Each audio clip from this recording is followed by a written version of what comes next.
I see so many times we go out with people, Yeah. and we go out with hairdresser friends.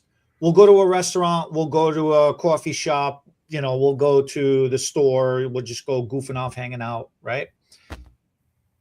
And we run into people at the stores. Mm-hmm. And anytime somebody comes up, one of the other employees that are working in these stores, all of the friends that I'm with, they're always like, oh, no, it's okay. We'll figure it out. Oh, yeah, no, it's okay. Yeah, no. They're always dismissing the help. And they always get mad at me because I'm always flirting with the help. And I don't care. I mean, it's easier for me to flirt with a girl because I like girls, but, guy and girl, I flirt with everybody. I don't freaking care. And everyone's like, dude, you're married. Like, what's wrong with you?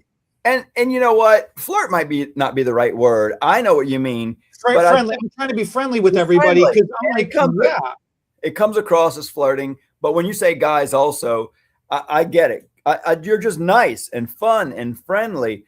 And because people are people. I don't think that some people are better than others, but you're right. When we're with friends, they'll treat some people like, oh, they have a lower job. We really shouldn't be talking to them.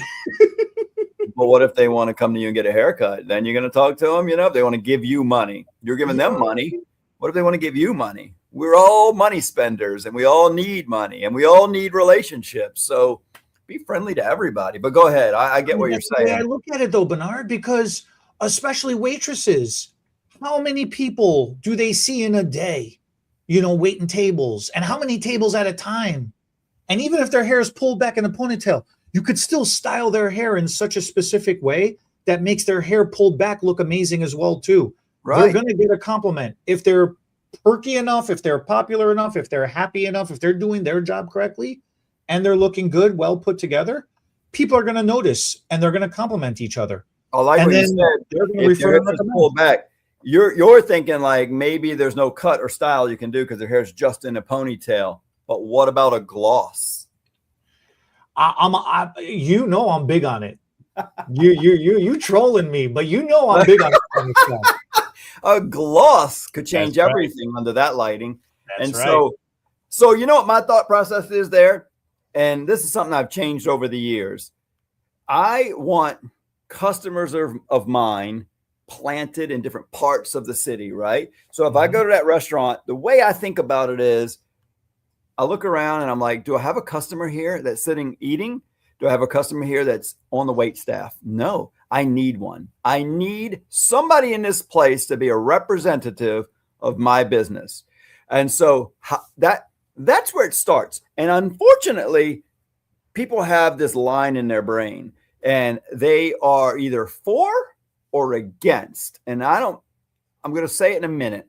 You don't have to be for or against it. You can be both ways. But for some reason, when I start talking about this next step, people think they're for or against free services. And then and you don't have to do free. I learned that from stylists that I've hired in the past. And I was like, this is what we need to do. We need to get somebody in to get this service. And I don't care if they're paid or free. I just want to show this new service we're doing. Like I got clip-in extensions over here. They're not hanging on the rack evenly, but I think that's 18, 20, and 22 inch. But we found a girl for 24 inch. We put it on her head. We posted it. It's beautiful. It was free. I gave it to her free because we want to start selling clip-ins in the near future. And I'm testing a clip-in brand. I want to see how she likes them, how they went in. It was 7 pieces. It was a certain amount of grams, so I'm testing a lot of things. But I go into a restaurant and my idea first is I need a representative here that comes to me, that talks good about me in this restaurant. So if I'm good enough, and I'm not, but if you're better than me, if you're good enough, you can get this waitress or this waiter or server or servant or whatever we call them these days, is all the right and wrong words. If you get somebody in this place to become your customer, good. If they pay for the service, great. If you can sell them on it. But I know out of speed and ease, I can get them in faster and easier free. So I would quickly say, because to me, the way I justify it is I'm going to spend time and money marketing somewhere, somehow. I would just like to cut the long sales process, show them pictures. I'm great. Look, yep, better than where you've been. Come to me. This is why. Let me just prove it to you. I'm really good, and that's hard to do and hard to say to people, but you're like, oh my God, I love your hair. Oh, do you? I have problems. I can fix them. and it's going to be free for you if you come in before this Saturday, because I like to justify it like this.